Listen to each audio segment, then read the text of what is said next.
Olá, pessoal! Com muita alegria que a gente começa agora mais essa rodada de conversas do Reviravolta Pergunta.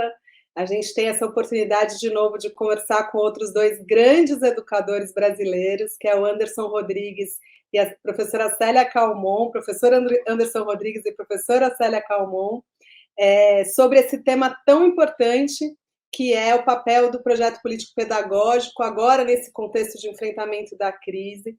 Então, queria agradecer muito vocês. Essa discussão sobre o projeto político-pedagógico se insere nessa nova série em que a gente vai discutir 3 temas.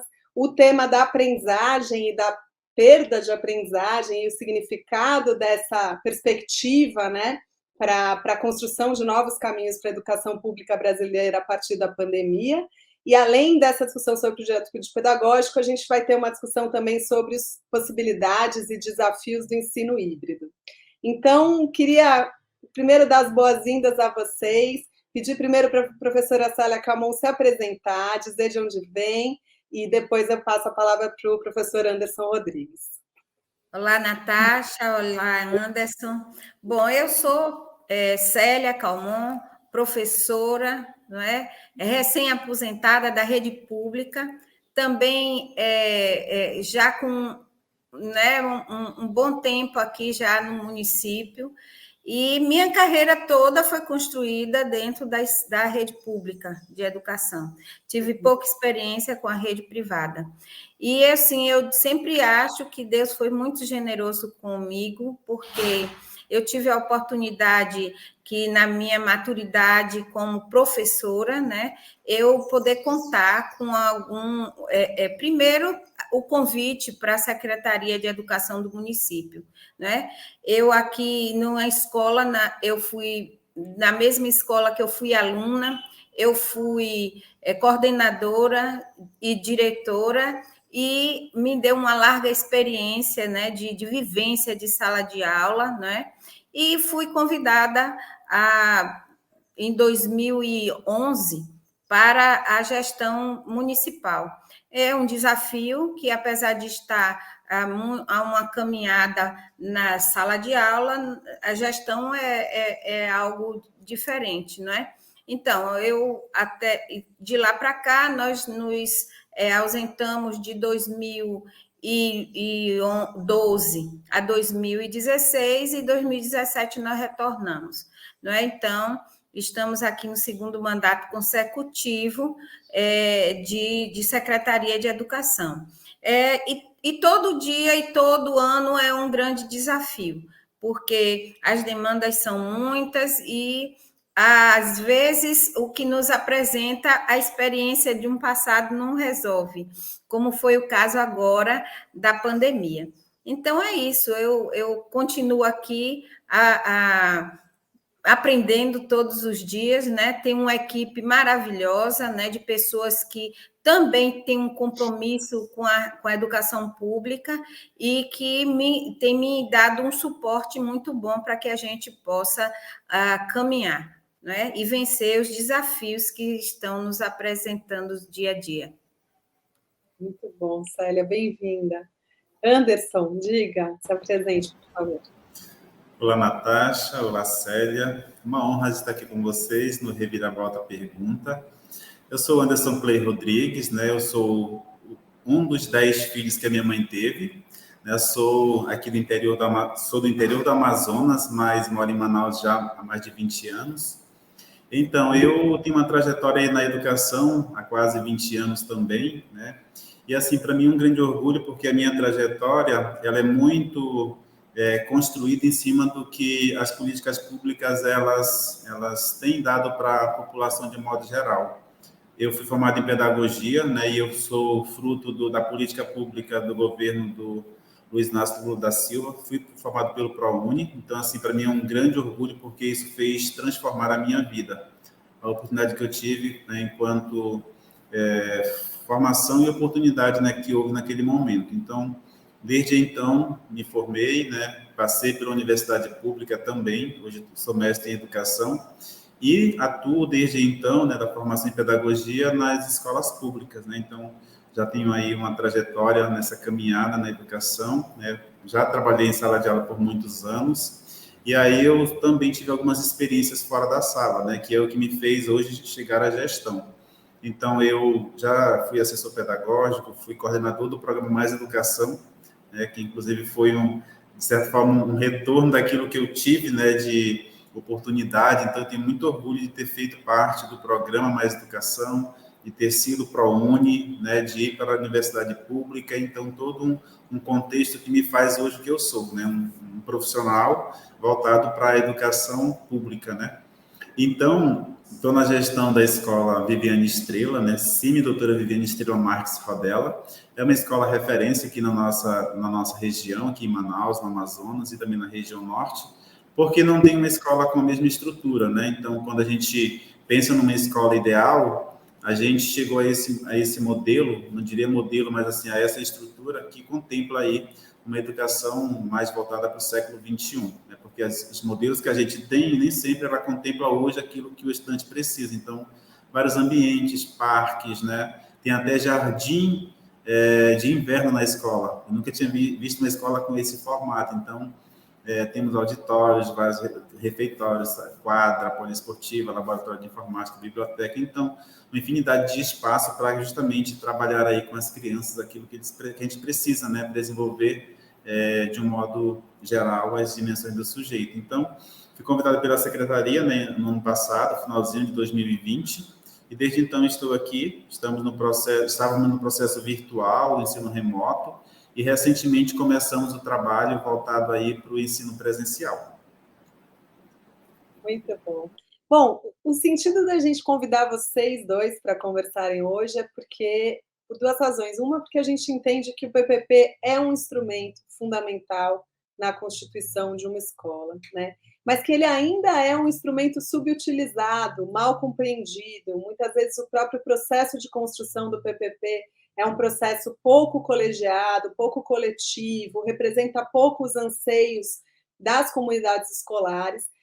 Mas a gente percebe, a gente vê, a gente testemunha que nos lugares onde esse instrumento foi levado a sério, ele de fato transformou as escolas no sentido de poder construir uma visão compartilhada de objetivos, de estratégias, né, de caminhos ali estabelecidos. E aí vocês são lideranças, né, de processos, não só pela larga trajetória que vocês têm, mas Célia liderou o processo de construção do PPP de uma escola de educação integral em Serra Grande, no município de Uruçuca, e eu quero que você conte um pouco sobre esse processo, mas também como é que isso tem ajudado as outras escolas da rede, e Anderson hoje já está trabalhando com educação integral há muito tempo, e agora à frente de uma escola de educação integral, que tem essa concepção como orientadora. Então, eu queria começar perguntando para vocês, né, que são tão experientes nesse tema, e que conhecem educação integral em profundidade, qual é o papel do projeto político-pedagógico na experiência de vocês, né? Em que medida um bom projeto político-pedagógico colabora com o trabalho de uma escola, e como é que na experiência de vocês aquilo que foi constituído no projeto político-pedagógico se transformou de fato em ações concretas, né? Quais foram os caminhos para isso? Vou passar primeiro para a Célia contar um pouco sobre, a partir da sua experiência, como é que você enxerga então esse instrumento. Então, Anderson, Natasha, essa, de fato, como eu disse, é uma experiência, é sempre uma experiência, né? O que nós vivemos anteriormente do que a gente conhecia de PPP chegou muito longe do que a gente construiu em Serra Grande, não é? Então, a gente perceber que primeiro, porque a escola para a qual a gente estava construindo um projeto político-pedagógico, ela também se iniciou de forma diferente, né? Ela nasceu a partir de uma escuta da população, e olha que eu vi essa escola nascer de forma rudimentar, e que hoje funciona, e que eu deixo bem claro, e que a estrutura pode não ser a melhor, não é a desejada, como de fato existem aos milhares na educação brasileira, não é? Em Uruçuca, uma cidade do interior do sul da Bahia, não é diferente.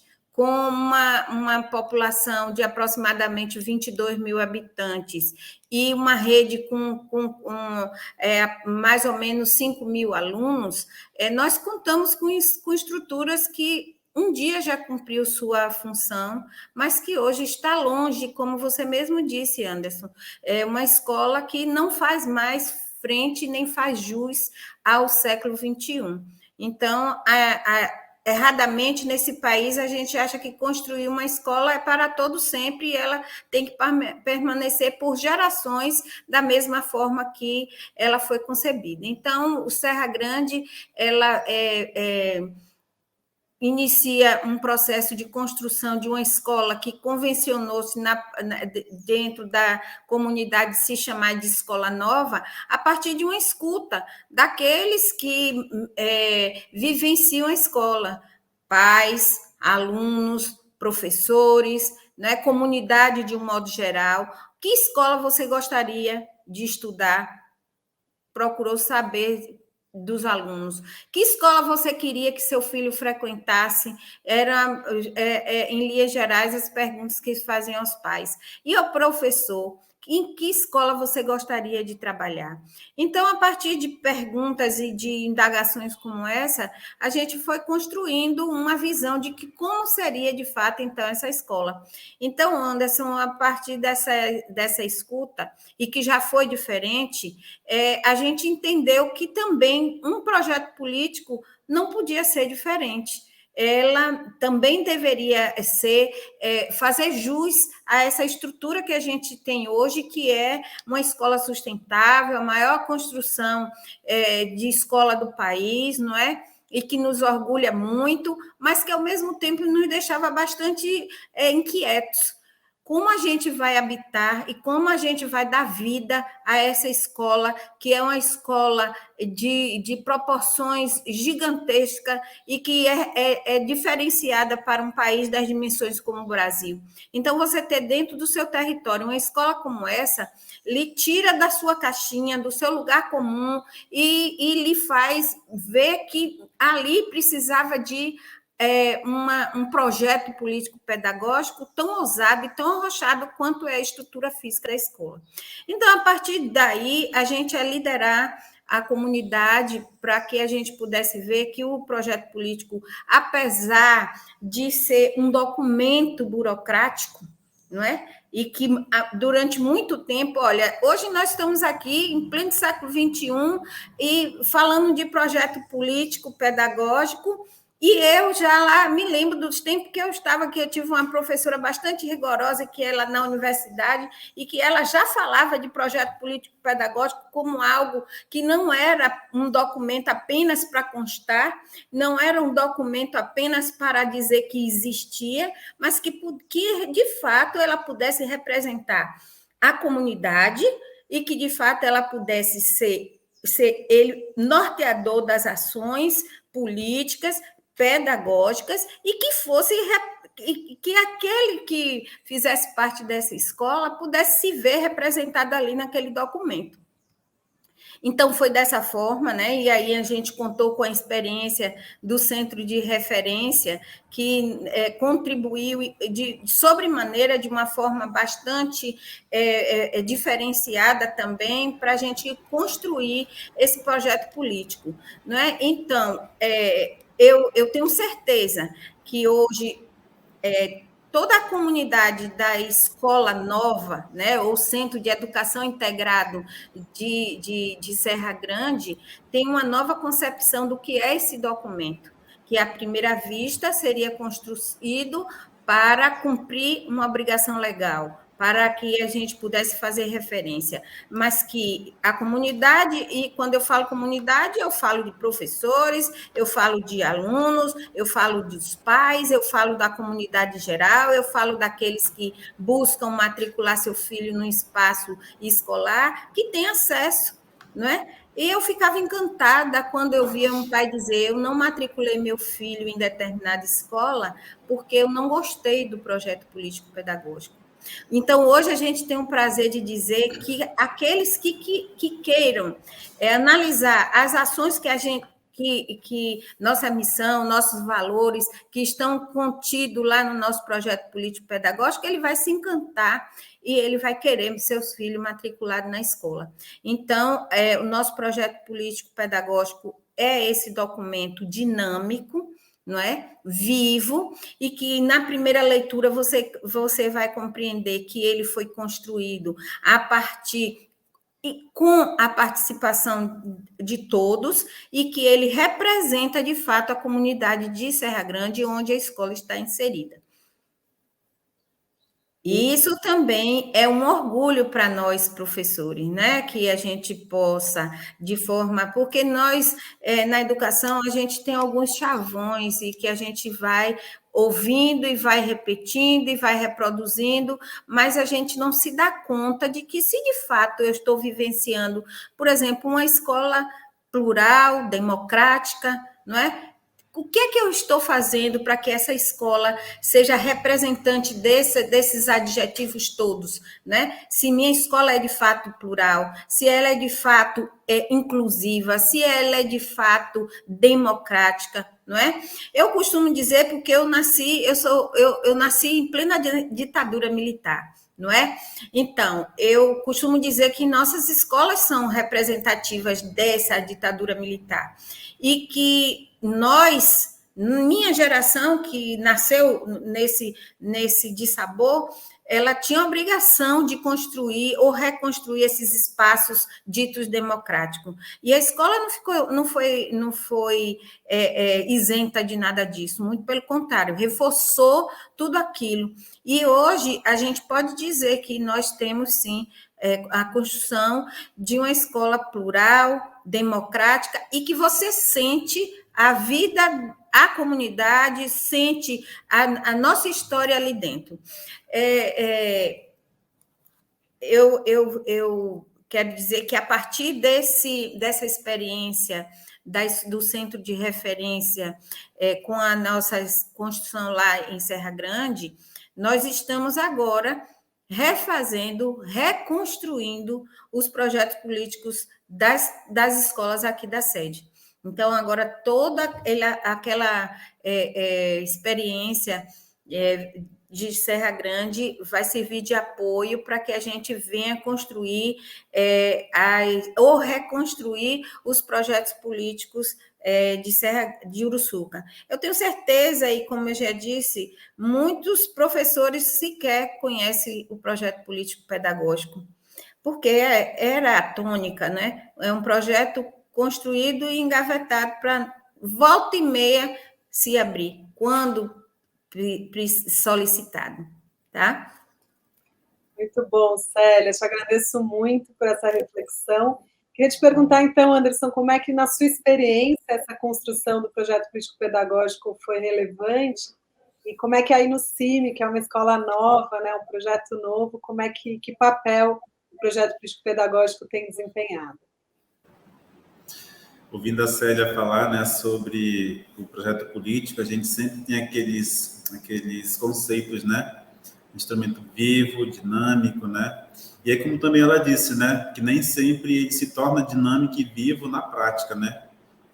Justamente é um documento que é feito, é engavetado e ninguém lembra, né?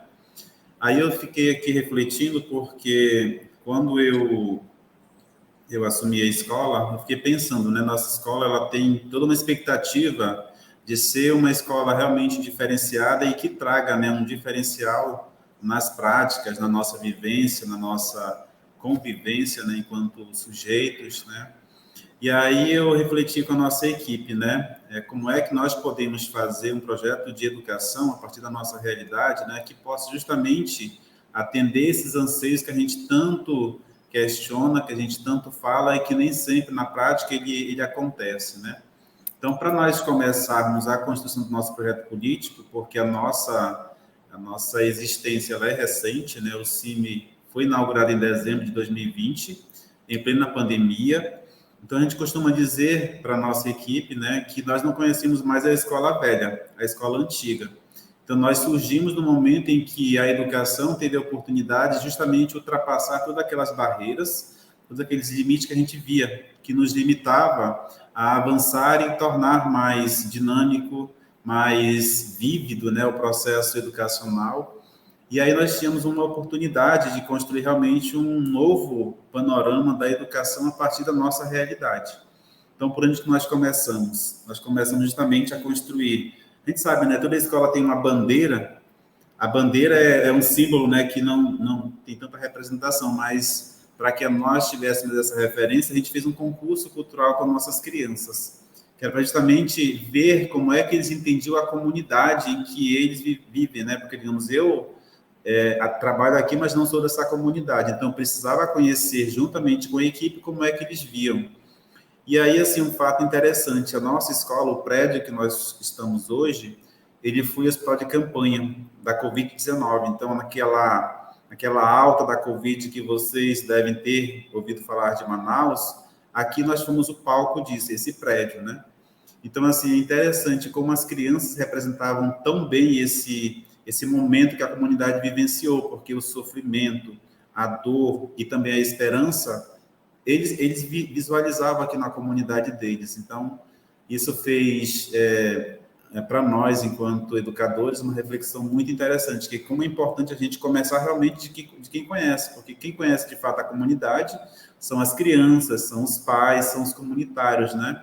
Então, nós partimos daí desse ponto, né? Então, conhecer a visão de cada estudante, também, ao máximo que a gente podia, né, fazer os encontros virtuais, a gente também dialogava com os pais para ir construindo esse nosso documento. Então, nós temos hoje um documento que não é aquele documento extenso que a gente sempre vê, né? Um documento com 100 páginas, o nosso tem um pouco mais de 20, então é um documento muito curto, porque foi construído em cima de uma realidade que era a pandemia, né, que está sendo a pandemia, mas o processo era virtual.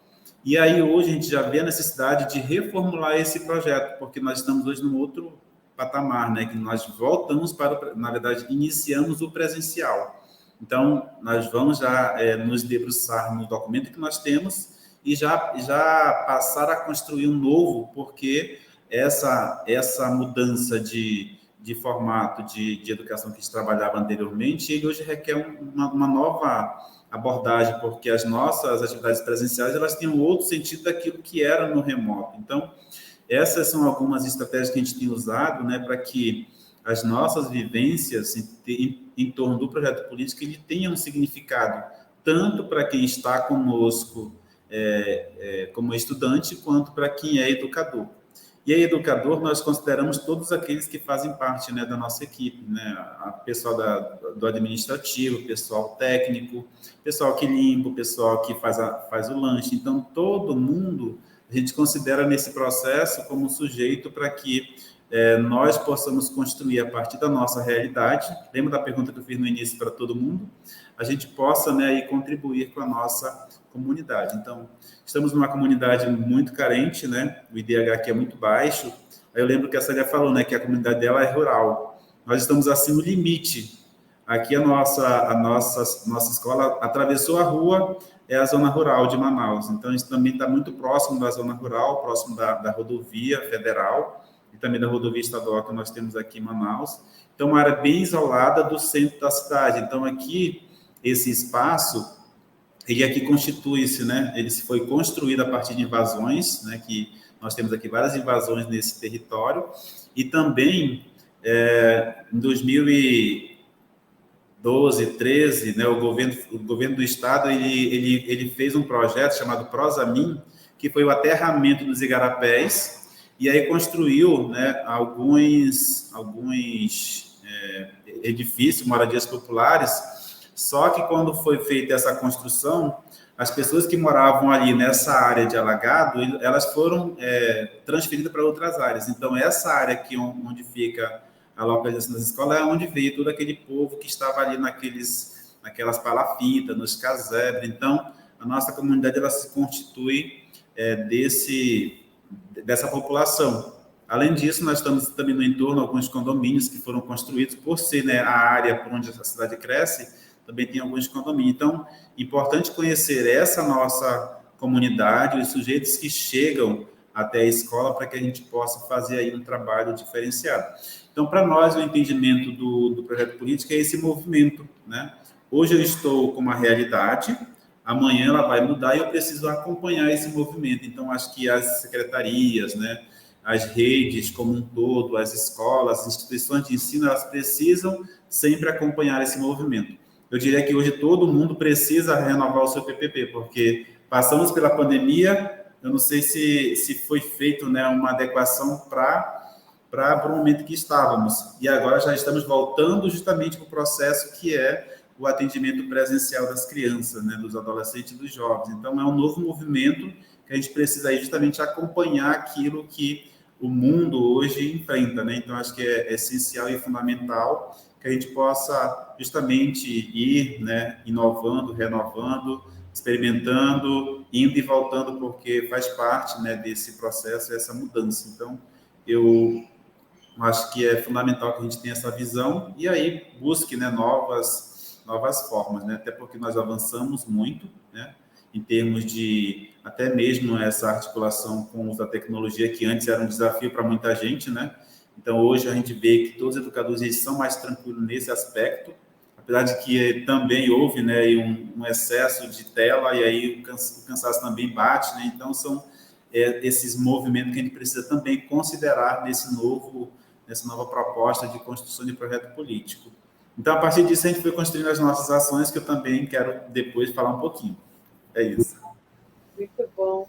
E eu queria perguntar, acho que vocês dois, né, e aí isso é porque vocês estão falando de educação integral, estão trazendo dois aspectos muito importantes, que é a construção coletiva e a construção coletiva dando conta de contextualizar a escola, né, de territorializar a escola, de fazer essa escola ser um espaço que responde aos anseios da sua comunidade, né, e que não existe a despeito da comunidade, que é como muitas vezes a gente vai enxergar que a escola funciona. E aí eu queria te perguntar, Célia, assim, da sua experiência com o PPP de Serra Grande e também com outros processos que você agora está conduzindo na rede como um todo, quais são os aspectos fundamentais de um PPP? Assim, o que precisa ter num PPP para dar conta de ser realmente um documento orientador das práticas dos professores e dos gestores, enfim, e da comunidade como um todo, né? Quais são os aspectos que você destacaria como fundamentais para isso? Bom, são muitos aspectos, né? A gente não pode deixar de considerar a nossa questão da nossa territorialidade, né? Conhecer nosso território, quem somos, de onde viemos, né? Quem faz parte. Serra Grande foi essa experiência assim maravilhosa. Eu não sou filha de Uruçuca, não é? Então eu sou do Recôncavo da Bahia, mas fui criada aqui em Uruçuca a partir dos meus 6 anos. Então, não tive muito contato com Serra Grande, de modo que construir o PPP também me abriu a oportunidade de conhecer a história do lugar. A história da escola, que hoje existe, a LIESA 1, eu conheço. Eu fiz parte dessa escola, da implantação dessa escola, não é? E que eu sempre deixo bem claro, o fato da gente não ter uma escola que de fato represente a comunidade do ponto de vista da sua estrutura, não quer dizer que essa escola que existe até hoje, nunca tenha cumprido seu papel como instituição. Isso eu sempre faço questão de ressaltar. O fato é que a gente não deixar de considerar no PPP alguns aspectos, como, por exemplo, a nossa territorialidade, conhecer, por exemplo, que Serra Grande é uma das maiores biodiversidades do mundo e fazer o aluno compreender a importância e fazer a comunidade compreender a importância da preservação dessa biodiversidade. Isso nos orgulha quando está lá no livro, mas para que a gente possa preservar isso para as gerações futuras, a escola tem que cuidar disso. A gente precisa conhecer a nossa história como cidadão que se inicia lá atrás com os nossos ancestrais. Saber que na vila de Serra Grande, por exemplo, nós não tínhamos um médico com tanta facilidade, mas tínhamos as benzedeiras, tínhamos aquelas que curavam com seus chás, com suas ervas, e que isso também atravessou gerações, e respeitar essa história é muito importante, não é? Então, saber quem somos, para onde vamos, o que desejamos, aonde queremos chegar, são alguns aspectos importantes de um projeto político-pedagógico. Saber por que a definição de um projeto político-pedagógico dentro da escola.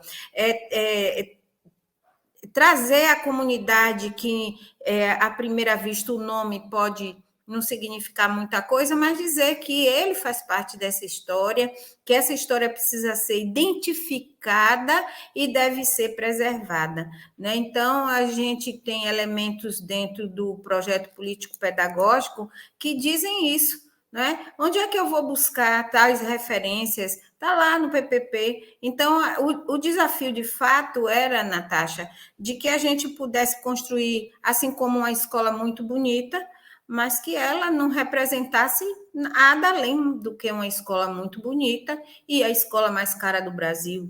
Mas a gente queria um compromisso maior. A escola só não representa nada, porque, afinal de contas, uma escola que não é tão bonita vem cumprindo também o seu papel, a sua função social.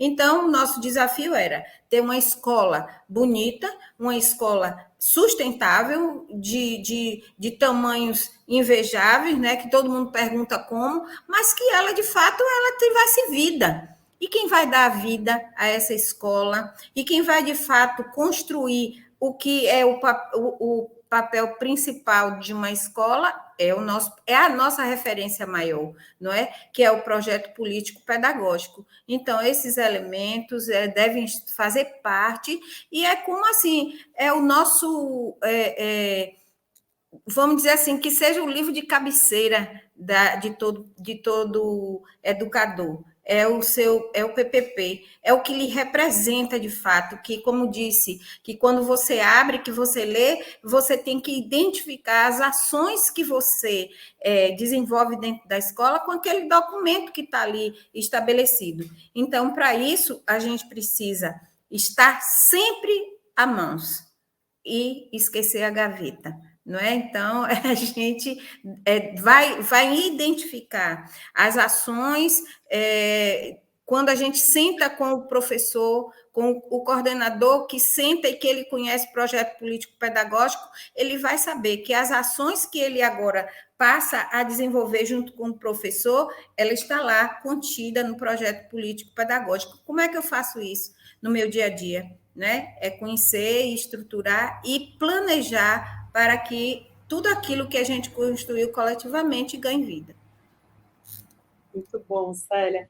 Eu acho que você faz uma reflexão que ela conversa com o que o Anderson trouxe, né? Se não me engano, Anderson, você falou alguma coisa do tipo, nenhuma escola é igual à outra, alguma coisa assim, quer dizer, cada escola, ela se constitui, deve se constituir a partir da sua comunidade, né? E dos perspectivas, desafios dessa comunidade, identidades, né, Célia? Acho que você traz muito forte essa ideia, por exemplo, da biodiversidade ou dos conhecimentos populares, né?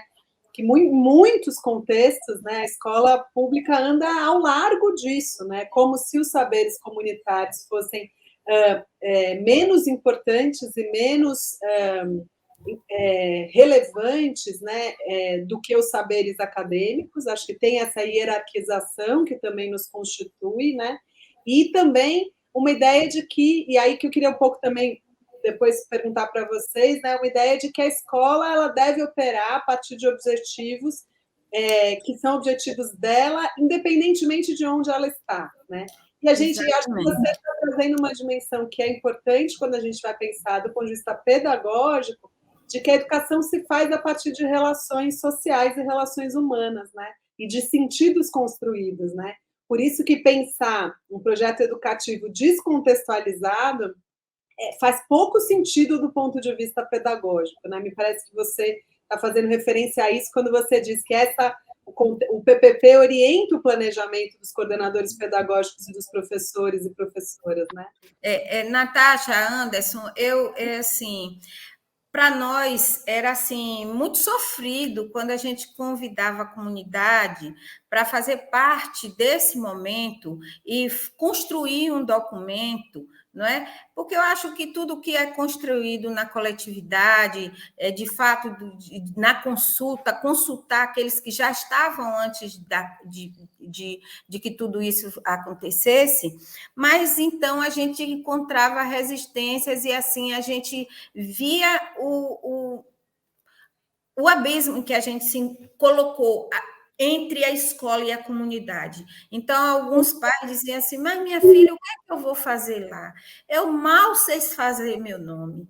Então, isso aqui, assim, eu falo e fico emocionada, eu fico arrepiada, porque, assim, até a gente desconstruir essa visão de que a ciência se colocou num lugar, num pedestal, ou a escola, ou a academia, seja ela a escola de nível de ensino fundamental, ou seja, a universidade, se distanciou tanto da comunidade que as pessoas não se sentiam à vontade de ir lá e dar sua contribuição, né? Então, quando a gente passou a visitar as comunidades, saber quem era a Dona Maria que estava aqui, que foi quem primeiro habitou numa rua, para que a gente pudesse identificar melhor nosso espaço geográfico, as pessoas, então, começaram a entender que a gente, agora que tinha que fazer o caminho de volta, nós que teríamos que ir até a comunidade e fazer ele estender, sentar na porta, bater papo com o morador antigo,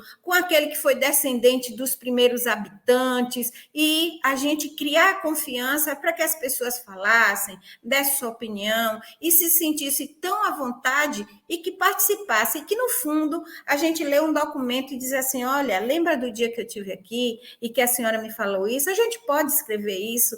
Mas, minha filha, eu não sou nada. E como é que vai botar isso num documento? Então, assim, isso para a gente foi muito importante, né? É dizer, e também é o que a gente tem para ensinar às nossas gerações vindouras, né? De que todo saber é importante, é conhecimento e deve ser valorizado e respeitado, né? E eu acho que aí reside, porque na minha geração, viu muito isso acontecer. Por força da lei, constrói-se um projeto político-pedagógico, vai lá na cidade da minha amiga e traz o dela, e aí a gente faz uma pequena adequação. Quem nunca ouviu falar disso? Não é? Todo mundo já viu isso. E, às vezes, a gente vê ações que o que é que isso me representa? No que é que isso fala da minha comunidade? Não existia isso. Então, a gente agora está fazendo essa desconstrução desse documento intocável que era feito para quando chegasse o momento certo, a gente lançar a mão dele. Tá? Mas foi assim, muito, vou dizer assim, desafiador, porque a gente vê de perto o fosso que a gente se colocou, não é?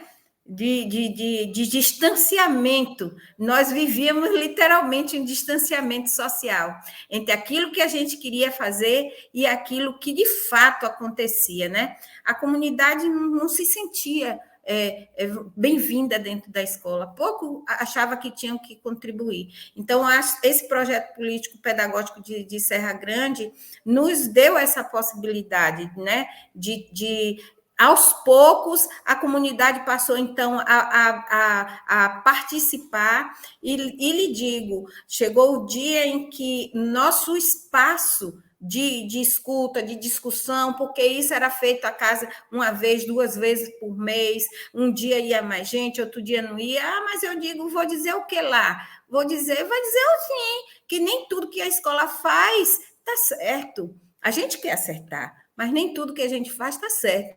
E se a senhora que está lá e que vê o filho e que volta e diz que isso não está certo, o que é que a senhora acha que está errado? Diga, a gente vai lhe ouvir. O que é que a senhora acha que a escola deve valorizar e que não está fazendo?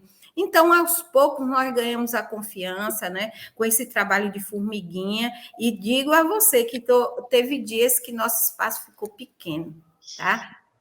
Muito, muito gratificante. Muito bom, Célia, maravilhoso. Anderson, e para vocês aí? Conte o que é inegociável para você num PPP, o que é importante e relevante, como é que você tem vivido isso no CIB? Primeira coisa que eu digo para a Célia é que, de fato, eu também fiz, né, a verificação de alguns projetos políticos para ver aquilo que eu não gostaria que tivesse no nosso, justamente para não ter, né, essa cultura da reprodução, né, porque só copia e cola, troca a página, estamos aqui com o projeto político. É por isso que a gente partiu mesmo do começo, justamente de conhecer o nosso território, que eu concordo com você nesse aspecto, né, de conhecer a nossa realidade, aquilo que tem no entorno da escola, quem são os sujeitos que vão habitar, porque é como você disse, né? Pode ser o prédio que for, né? Se não tiver pessoas que tenham a sensibilidade, que tenham um olhar para que isso seja realmente diferenciado, nada vai mudar, né? Então, a gente precisa ter justamente essa sensibilidade para perceber que em algum momento essa ruptura ela precisa acontecer, né? Essa forma, como é que se diz, costumeiramente que a gente está, desculpa, eu vou refazer, essa forma em que a gente tem, né, uma cultura de reproduzir, de repetir aquilo que há séculos se vem fazendo, é importante a gente ter um momento de realmente quebrar, né, essas barreiras e aí procurar fazer um processo diferente. Para minha sorte, né, eu fiz parte aqui em Manaus desse movimento, né, da educação, que foi justamente essa visão transformadora. Então, tenho assim algumas pessoas aqui, conheço muitas pessoas no Brasil também, como a Natasha, que esteve conosco, justamente trazendo essa visão de uma educação diferenciada, de uma educação democrática, transformadora. Então, acho que isso também favorece uma nova visão para os próprios educadores. Porque se a gente ficar também só entre nós discutindo o que a gente vive, não vai fluir. É importante também que a gente veja o que o mundo está fazendo, o que as pessoas estão estudando, que é para que a gente também possa se inspirar nessas pessoas. Então, acho que isso é um fator também predominante na nossa história, apesar de recente, que a gente construiu. Então, o nosso início, ele deu essa base para os nossos educadores, para quando a gente começasse a trabalhar com os estudantes, a gente já tivesse essa visão de realmente uma visão diferenciada, de uma visão transformadora do processo de ensino-aprendizagem. Então, acho que isso é fundamental. Reconhecer as pessoas que estão aqui em loco, que estão na escola, que fazem a escola, acho que também isso é mérito para que eles também tenham estímulo.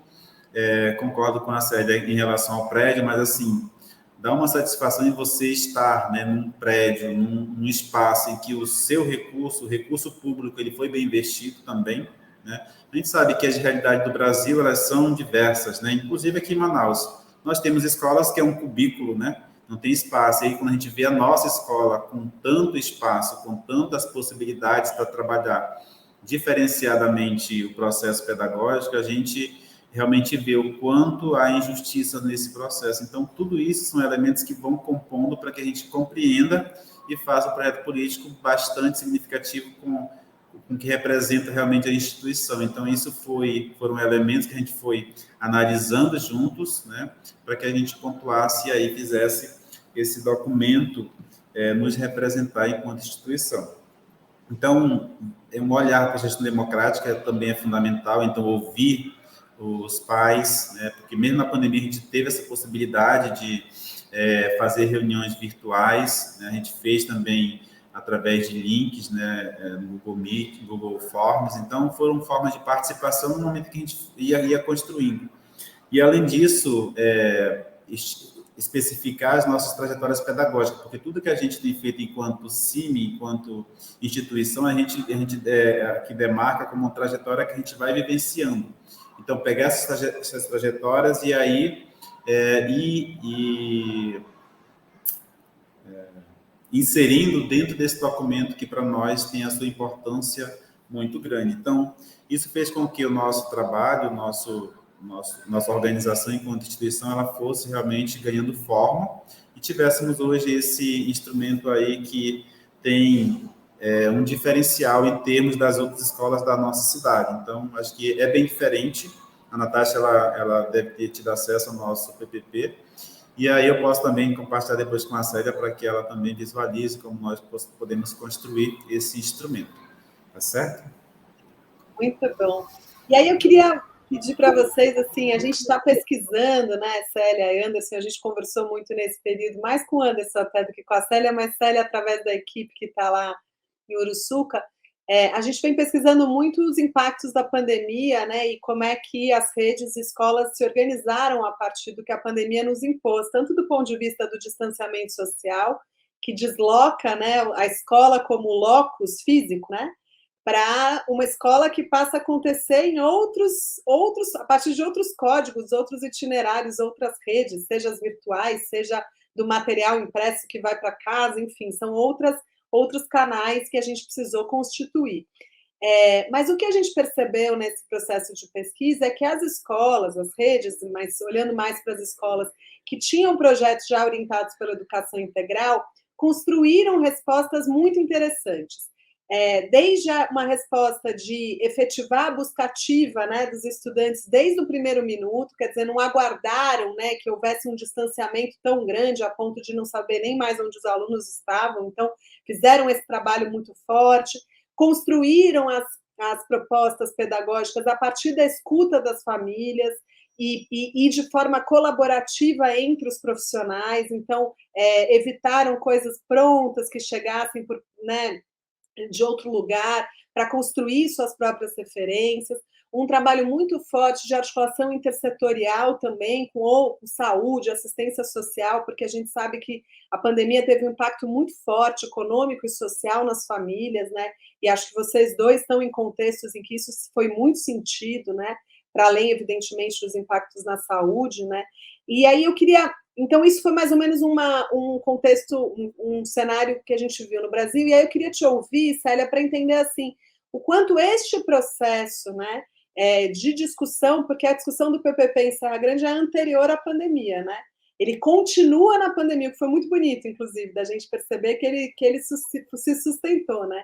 Mas ele era anterior. E aí te ouvir sobre a sua percepção do o quanto ter construído um PPP já, né, já ter um PPP ou já um PPP avançado ajudou que essas escolas, né, enfim, que vão constituir uma escola só, mas que ainda estavam, pudessem constituir respostas efetivas no contexto da pandemia. Então, eu queria entender, até para a gente poder ajudar outras escolas a entender o papel de um PPP forte na construção de estratégias no contexto de crise. Eu queria te ouvir concretamente, assim, como que você sentiu a influência desse processo no momento da pandemia.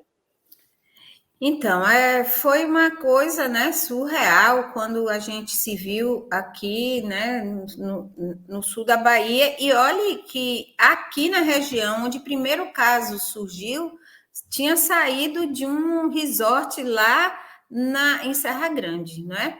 E isso foi muito assustador. Começou logo, mas enfim, a gente se estruturou a partir das ações que a gente já havia estabelecido, né, para que ele se realizasse presencialmente. Logo nas 2 primeiras semanas de aula, a gente já teve que suspender e se reinventar.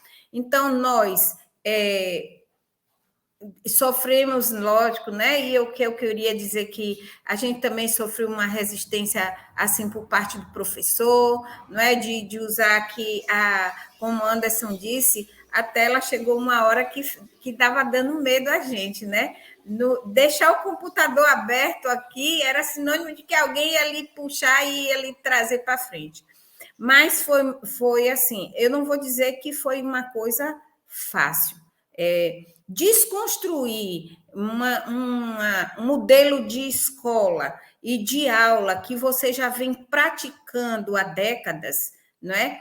E assim, em dias, é uma ação que eu acho que só em momentos assim, vamos dizer assim, de extrema necessidade, como foi da pandemia, quase de guerra, né? De montar, a visão estava desviada, nosso foco muitas vezes foi desviado da educação para cuidar da saúde. No nosso caso, Anderson, aqui nós não tivemos escolas que fossem utilizadas, pensamos até que fosse chegar ao caso. Não sei se você sabe, Uruçuca, guardadas as proporções, elas até em revistas internacionais, porque saiu o número de óbitos aqui na cidade, né? Era assim uma coisa expressiva, né?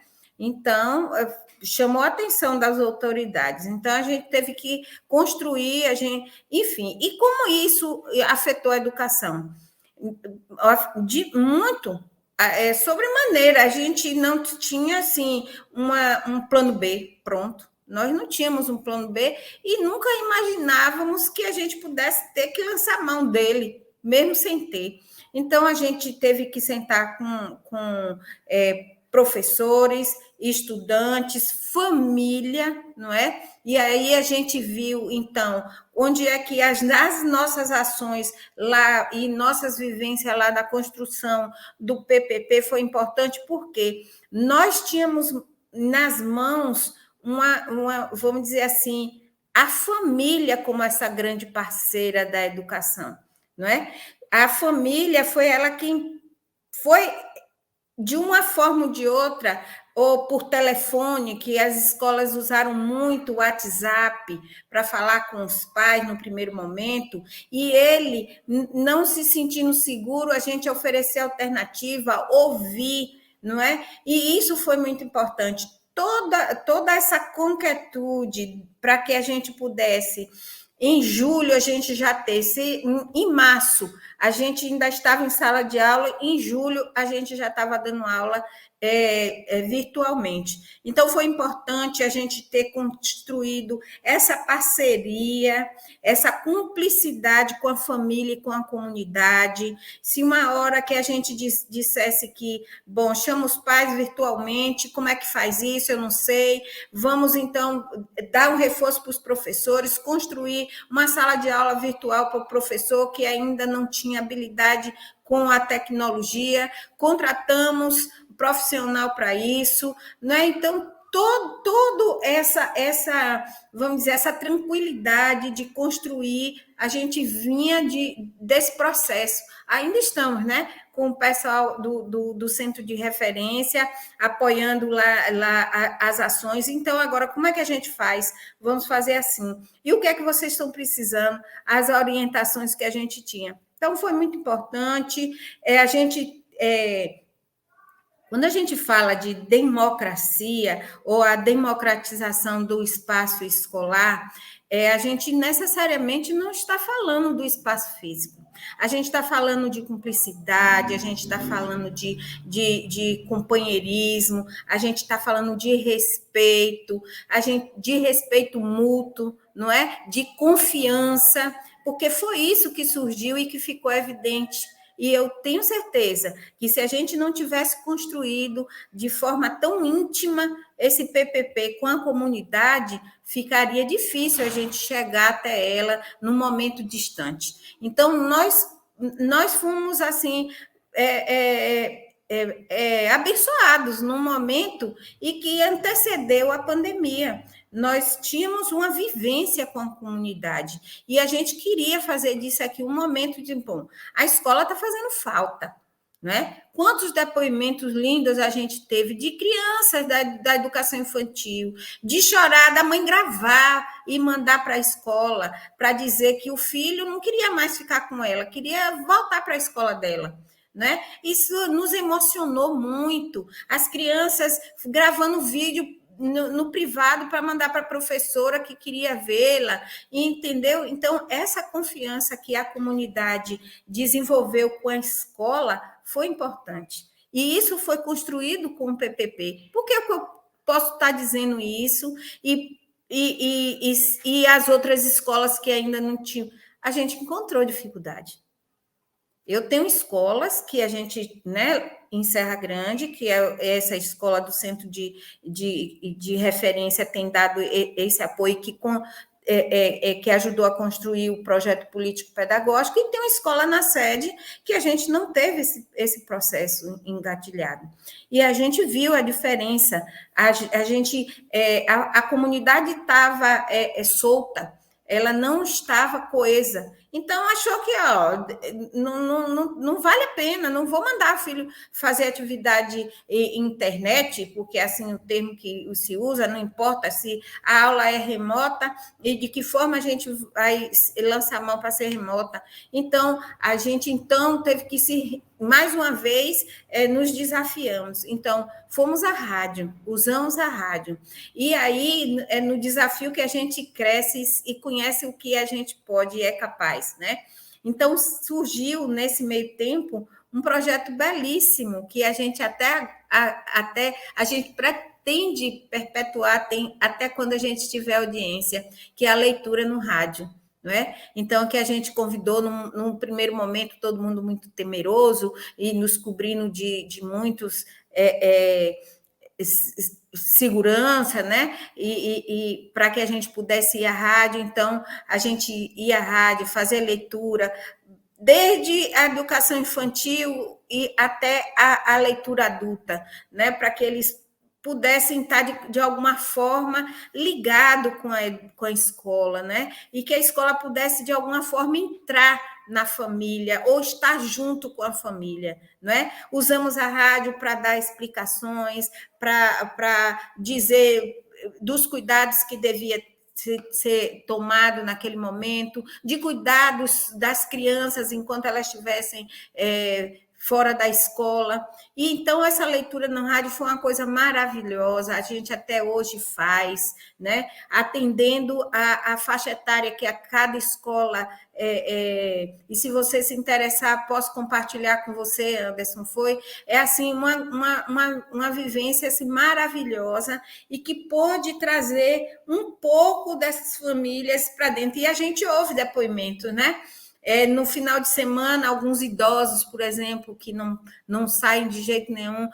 Eu fico torcendo que chegue a segunda-feira para eu ouvir na rádio as leituras que vocês fazem, que preenchem o nosso dia. Isso é muito gratificante. Então, a gente pode... É um divisor de água. E quando você fala assim, a busca ativa, nunca pensamos, nunca imaginamos que a escola ela pudesse... e bater de porta em porta, literalmente, buscar aluno, não é? Aqui, nós vivemos numa região tida como a região rica do país, né? Principalmente do estado. Era um bolsão de ouro em meio a muita pobreza. Era a região sul da Bahia, né? A famosa terra da Gabriela, com os frutos de ouro do cacau. Então, a gente vem de uma sucessão de fatos que vem empobrecendo a cidade. E naquele tempo que as escolas eram que a gente não sabia o que fazer para onde botar aluno, hoje a gente está vivendo a dificuldade de ter esse aluno, principalmente com a pandemia, não é?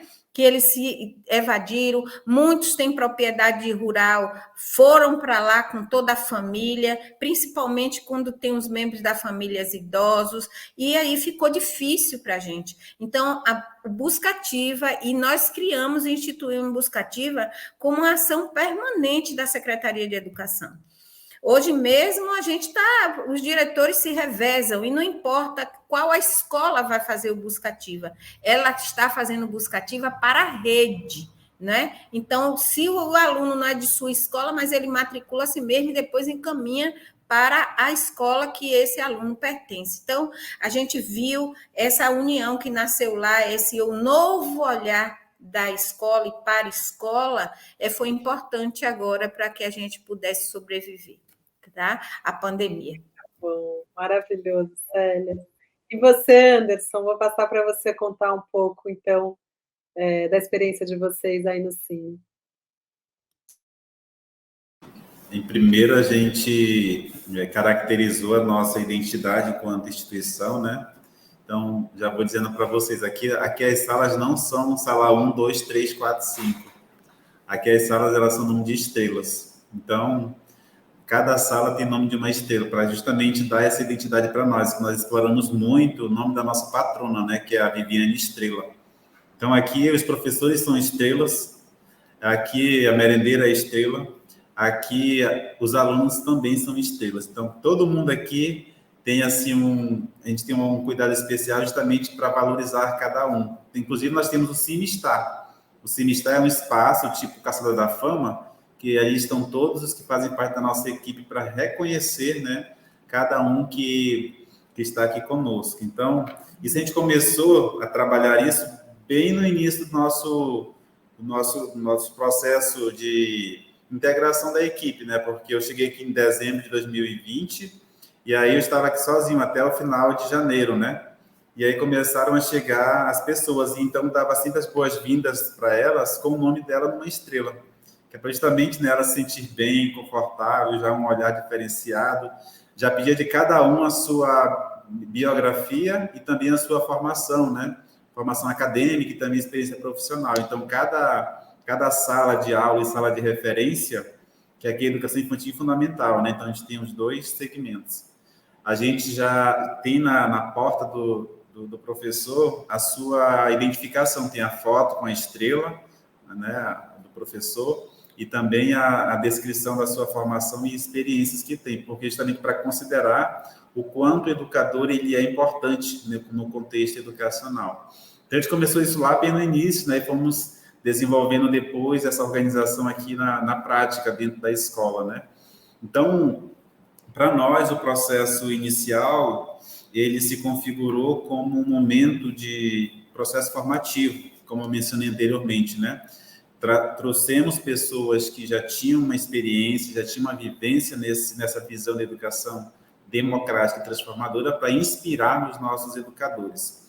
Então, a partir disso, a gente foi começando o trabalho remoto, né? Através dos grupos. Aqui a gente chamava de CineZap, os CineZaps ainda existem, então Cine do WhatsApp, né? Então a gente fez esse trocadilho aí usando sempre o nome da nossa escola. E aí os professores, eles sempre foram muito ativos nesse processo, tiveram assim, a partir desse momento inicial formativo, né? Essa motivação de fazer realmente um diferencial na sua prática. Então, todos os professores produziam um vídeo, compartilhavam com os grupos dos alunos. E também nós colocamos em prática o roteiro de estudos, né? De estudo, aprendizagem, porque aqui em Manaus já é uma tendência das escolas de educação integral usar esse instrumento. E aí nós fizemos um específico nosso, porque ele era a referência para os grupos, né? O CineZap, e também nós imprimíamos para aqueles que não tinham acesso à internet. Então, isso deu para nós essa possibilidade de também alcançar aqueles que não tinham, né, o acesso a tecnologia, aos recursos tecnológicos, enfim. Então, foi uma possibilidade da gente também fazer e alcançar todos os estudantes. Então, foi um processo muito dinâmico. Aqui na nossa rede, ela, em termos estruturais, né, em termos de condição, ela deu para os professores, né, inclusive tem um auxílio de conectividade, que houve a expansão do acesso dos professores. E aí, além disso, também as aulas eram produzidas, né, pelo projeto Aula em Casa, então a gente também utilizava, mas os professores não abriam mão de fazer a sua própria atividade, suas próprias aulas, porque, né, na nossa visão, essa relação, né, em que o professor ele construiu com o seu aluno nesse período, foi importante ele produzir suas próprias aulas, porque não era alguém externo que trabalhava, justamente ele. Então, isso fazia com que o aluno reconhecesse o seu professor. Então, isso foi importante também para o nosso retorno, porque essa integração, essa interação, ela já havia, né? Claro, é como a Célia mencionou, né, que eu disse em relação ao excesso de tela, então nós buscamos, né, algumas possibilidades para que também houvesse, né, momentos mais leves, mais descontraídos da equipe, para que também a gente pudesse não somente acessar a tela para trabalho, mas também para algo assim mais tranquilo, no sentido de um relaxamento. Então, a gente promoveu aqui o Cine Movie, que é justamente a gente ter um filme, né, uma temática voltada para a educação, e aí a gente assistia para a gente discutir, debater esse filme, para que a gente sempre pudesse aí trabalhar aí a questão da nossa visão em termos dessa educação que a gente está implantando aqui na nossa escola e ampliar cada vez mais esse olhar. Então, foram uma das coisas que a gente fez aí. Então, quando deu uma amenizada na pandemia, nós fizemos o plantão pedagógico. Então, esse plantão, né, nós não estávamos ainda no presencial, mas cada professor ele fazia a sua agenda semanal para atender os alunos um dia por semana. Então, ele vinha até a escola, já deixava impressos os roteiros e aí trabalhava, né, ali individualmente com alunos por agendamento para não ter número de pessoas assim e não ter aglomeração. Então, também foi uma forma da gente já ir construindo essa relação, né, com as crianças, com as famílias que vinham à escola, para que a gente pudesse, né, ir nos conhecendo. Até porque a escola, como já mencionei, é uma escola nova, né? Então, isso foi muito importante para esses movimentos que a gente instalou. Além disso, a gente também fez nesse período, porque muitas famílias, né, tinham e têm, né, muitas carências, né, por estarmos aqui nessa localidade. Então, promovemos parcerias, né, para ajudar algumas famílias. Então, doamos cestas básicas na comunidade, né? Então, a gente não foi só atrás para que ele viesse para a escola, mas que também dá uma condição para ele. Então, a gente fez aqui nas comunidades mais carentes esse momento para justamente, né, poder acolher, né, e também dar um pouco de condição, que a gente podia, enquanto instituição, né, através das nossas parcerias, que a gente movimenta a comunidade mesmo para justamente ter essa relação cada vez mais fortalecida.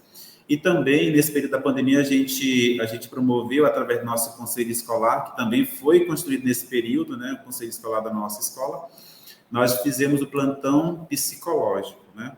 Porque, assim, a família precisava desse olhar, a criança precisava desse olhar, e também a nossa equipe. Então, a gente promoveu parceria, né, com comunitários, inclusive aqui do nosso território, e aí vinham a cada semana fazer atendimentos através de agendamentos. Então, também foi um momento muito, muito importante, porque possibilitou aí também amenizar algumas questões emocionais que estavam, né, afetando muitas famílias, muitas crianças e também os nossos educadores. Então, nesse período, a gente fez assim, vários movimentos, né? A gente fez no finalzinho do semestre um vídeo, né? A gente analisou como a gente fez coisas em tão pouco tempo, né? Então, aqui a gente não consegue falar tudo, mas existem muitas ações que a gente fez justamente para potencializar cada vez mais essa educação diferenciada e uma educação que transforma vidas, porque nós acreditamos nisso. Olha, gente, muito bom ouvir vocês. Acho que vocês conseguiram materializar de uma maneira muito brilhante mesmo, né? O papel do projeto político-pedagógico numa concepção de escola defendida aí pela educação integral. E acho que a experiência de vocês vai dando lastro, né, para a gente afirmar que é muito importante para que a escola cumpra seu papel, que ela tenha nítida, né, tenha nítidos os seus objetivos e que esses objetivos sejam pactuados, contextualizados, construídos de forma coletiva pela comunidade. Então, eu queria agradecer muito a participação de vocês, dizer que junto com o vídeo a Ingrid, repórter do Ciência Brasileira, escreveu uma longa matéria, então a gente vai retomar as experiências de vocês. Se for possível que a gente disponibilize os projetos político-pedagógicos de vocês nessa matéria, vai ser incrível que as pessoas possam conhecê-los. E agradecer muito pela generosidade da participação, do compartilhamento de vocês. Vou passar para a Célia e depois para o Anderson, então, para fazer as palavras, né, as considerações finais rapidinho, mas já queria deixar aqui meu profundo agradecimento, dizer que eu me emocionei muitas vezes na conversa de hoje e que eu tenho certeza que essa conversa vai ajudar muitos educadores, educadoras, professores, gestores no Brasil inteiro. Então, muitíssimo obrigada em nome do Centro de Referências em Educação Integral. Célia, eu vou te passar para você fazer suas considerações finais, por favor. Então, Natasha, eu agradeço, né? Eu que agradeço, né? Em colocar Uruçuca no centro, né? De todas essas discussões, isso para mim, como profissional da educação, professora de rede pública, é muito gratificante. E se a gente puder, com a nossa experiência, com as muitas mãos que foram que pintaram o nosso projeto político-pedagógico de alguma forma ajudar a outras escolas, a outros municípios, é tudo que a gente quer, não é? Então, dizer que nós fomos privilegiados, né, por contar, então, com o Centro de Referência como apoio, com o ICEP, e de ter uma equipe, não apenas da equipe técnica, mas a equipe de professores que compreenderam que agora a gente exigia de nós o tempo exigiu de nós uma nova postura, né? Um novo olhar, um olhar diferenciado. E tudo que foi necessário para que a gente pudesse vivenciar ou viver esse novo momento, a gente pôde contar e conta ainda, né? Então, nós que agradecemos, né, a oportunidade de levar um pouco da nossa experiência, né? E dizer que o PPP é essa árvore que um dia a gente plantou, que a gente usou uma boa terra para que ela pudesse se firmar e crescer frondosa, mas que a gente não pode esquecer de estar regando, de adubar, e que isso não é feito uma vez só, né? Libânio fazia muito bem essa comparação, essa analogia, né? Então, a gente tem essa obrigação, e a gente, como, né, educador, a gente quer plantar uma árvore para se eternizar com ela, então que seja esse PPP, né? Essa árvore que a gente vai plantar e vai regar, e vai adubar, e vai manter viva e frondosa, tá? A comunidade agradece. Obrigada, Célia. Lindas palavras. Anderson. Bem, quero agradecer a Natasha, né, assim, pela generosidade, ela esteve, né, já conheço ela desde o Mais Educação, então, assim, eu sou fã do trabalho que ela desenvolve junto à educação integral, e Célia, por essa partilha tão rica, né, que você faz conosco nesse momento, nessa nossa conversa. E, assim, para mim é uma grande satisfação em poder, né, estar aqui. Para mim é uma grande honra, até porque a minha história, né, como eu mencionei do início, foi uma história difícil, né, uma infância pobre. Comecei a ler há 13 anos, então hoje poder contribuir com a educação, acho que é um grande ganho para mim enquanto pessoa. E aí a gente também vai ajudando outras, né, que ao longo da nossa trajetória. Acho que isso que é importante, essa troca de conhecimento, essa troca de vivência que a gente vai tendo, né, ao longo da nossa vida. Então, a pandemia ensinou para a gente muitas coisas, né? Acho que o mais importante, a maior lição que ela nos ensinou é justamente o valor que o humano tem, né? Então, a humanidade, acho que precisa se aflorar cada vez mais, porque muita gente não aprendeu, né? Mas aí é um exercício que cada um, né, foi para o caminho que mais lhe cabe, né? Então, a gente não vai julgar, até porque a gente não está aqui para isso. Mas dizer que esse período eu estou vivendo um momento muito significativo na minha vida, pessoal e profissional, por estar aqui nessa comunidade contribuindo, né? E aí a gente tem feito, assim, algumas parcerias, algumas experiências, e eu queria compartilhar com vocês, né? A gente fez, ao longo desse período do remoto, né, com a equipe do Rio de Janeiro, chamado Papo com Zero, não sei se vocês sabem.